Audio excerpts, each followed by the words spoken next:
మీకు తెలుసో తెలీదు, ఇండియాలో religion is the biggest business. ఇక్కడ ఈ గంగిరెద్దులను చూసినప్పుడు నాకు చాలా ఆనందం వేస్తుంది. మన ట్రెడిషన్స్ ఇంకా కొంతమంది ఫాలో అవుతున్నారని. కానీ ఇలాంటి వాళ్ళని చూసినప్పుడే బాధ వేస్తుంది.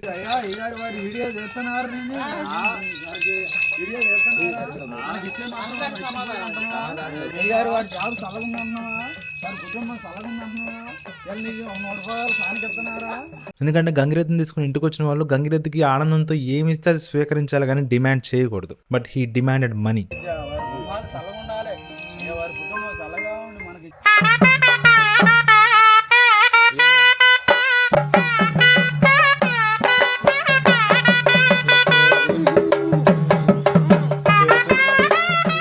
₹50 ఇచ్చిన హ్యాపీకి తీసుకుని వెళ్ళాడు. కానీ ఆ ₹50 కన్నా ముందు మా అమ్మ ఏమిద్దాం ఉందంటే ఒక 2 కేజీలు బియ్యం, 1 కేజీ కందిపప్పు, 1 కేజీ మినపప్పు అని మా పొలంలో పండి అవి ఇద్దాం అనుకుంటే he rejected. He want money. సాయంత్రం క్వార్టర్ తాగాలి. Sorry if I hurt some one sentiments, but this is reality. అన్ని డబ్బులు తీసుకుని మూగ జీవానికి ఏమన్నా జాగ్రత్త చూసుకుంటా అంటే ఇట్ లుక్ సో వీక్. మొహంలో కలలేదు.